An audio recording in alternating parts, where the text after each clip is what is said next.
며칠 전에 은행에 갈 일이 있어서 방문을 했는데 분명 작년까지 있었던 은행이 또 폐점을 했더라고요. 안 그래도 요즘 은행이랑 ATM 기기가 없어진다는 이야기가 많았는데 알아보니까 2025년부터 은행 업무들도 새롭게 바뀌는 부분이 있더라고요. 그래서 평소 은행이나 ATM 기기 자주 이용하는 분들이라면 새로 바뀌는 5가지를 꼭 확인해 보셨으면 좋겠습니다. 첫 번째는 이제 은행 업무 보기가 더 쉬워집니다. 다들 아시다시피 이제 모바일이나 인터넷 뱅킹으로 현금 거래하는 분들이 늘면서 결국 유지 비용 때문에 ATM 기기를 없애고 있는 건데요. 대신 은행 업무가 새로 바뀝니다. 바로 오프라인 오픈 뱅킹을 도입했는데요. 먼저 이게 뭐냐면 우리가 기존에는 국민은행이라고 한다면 내가 가지고 있는 국민은행 계좌를 가지고 국민은행에 가서 현금 입출금 그리고 미납요금 납부 등의 거래를 했었잖아요. 근데 이제 다른 은행에서도 국민신한농협, 우리은행 등 다른 은행 업무도 볼 수 있게 바뀌는 거예요. 그래서 이제는 번거롭게 국민은행, 신한은행 위치를 찾아서 갈 필요 없이 그냥 우리 집과 제일 가까운 은행에 가서 모든 업무를 다 볼 수 있게 되는데요. 이 오프라인 오픈뱅킹이 원래는 작년 12월에 시행하기로 했는데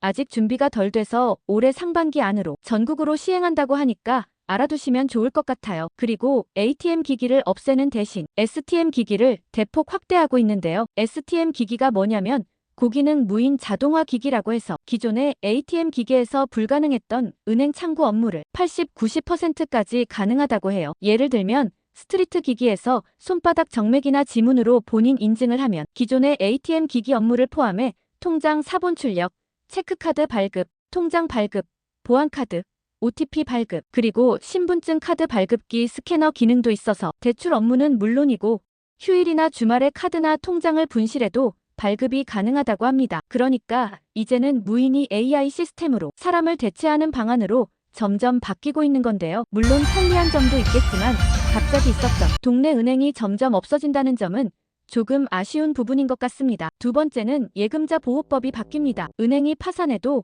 안전하게 돌려받을 수 있는 예금 한도가 지금은 5천만 원까지만 보호를 받을 수 있죠. 하지만 이제 1억 원으로 상향한다고 합니다. 무려 24년 만에 바꾸는 건데요. 간혹 현금을 여러 은행에 쪼개서 저축하는 분들 많으실 거예요. 근데 이게 1억 원까지 상향했다고 해서 1억 원을 그대로 넣으면 또 안 된다고 해요. 바로 이자, 소득을 포함한 금액이라 그 금액을 고려해서 넣으셔야 된다고 합니다. 하지만 그에 따른 문제도 생길 수 있다고 합니다. 아무래도 한도를 1억 원으로 상향하면 은행이 예금 보험공사에 내는 보험료가 오를 수밖에 없는데요. 약 23% 오를 거라고 하는데 결국 예금 금리를 내리거나 대출 금리를 올릴 수 있어서 부담이 예금자에게 전가될 수 있다는 우려가 나오고 있다고 해요. 사실 다른 나라에 비해 예금 보호 한도가 적은 건 사실이에요. 하지만 이제라도 상향한다고 하니 기다리셨던 분들에게 도움이 될 것 같습니다. 그래서 언제부터 적용하니?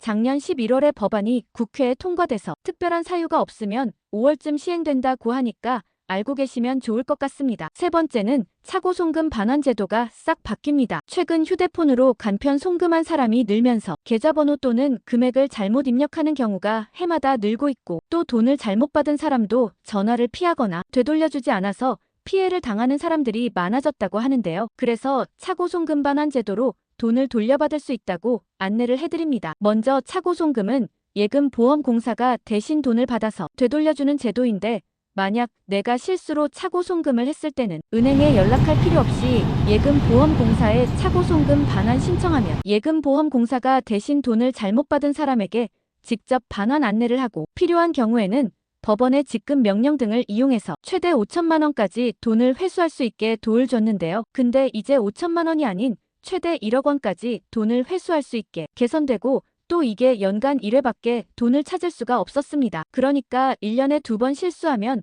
한 번만 돈을 찾을 수 있었는데 이제 연간 무제한으로 바뀌었습니다. 그래서 최근에 돈을 되찾은 분들이 정말 많다고 하는데요. 특히 우리 부모님들은 실수로 돈을 잘못 취하는 경우가 종종 생길 수 있기 때문에 이 내용을 반드시 기억해 두시 좋을 것 같습니다. 네 번째는 새로운 화폐가 도입됩니다. 지금까지는 우리가 물건을 살 때 이렇게 현금으로 사거나 카드로 결제를 했죠. 하지만 앞으로 현금과 카드가 사라질 수도 있습니다. 바로 현금을 대체할 CBDC 도입될 예정인데요. 먼저 CBDC가 뭐냐면 중앙은행에서 발행하고 관리하는 디지털 화폐라고 보시면 돼요. 그래서 디지털 화폐는 현금과 같은 동일한 역할을 하게 되는데 쉽게 말해 물건을 살 때 현금이나 카드로 결제하는 것처럼 중앙은행에서 발행한 디지털 화폐로 결제할 수 있는 암호화폐라고 보시면 됩니다. 그래서 이제 본격적으로 국민은행, 신한은행, 우리은행 등 총 9개의 은행을 통해서 일반 시민을 상대로 현재 테스트를 하고 있고요. 조만간 디지털 화폐 상용화를 목적으로 준비하고 있는데요. 그래서 상용화되면 지역화폐 또는 정부에서 지원받는 기초연금이나 바우처 카드,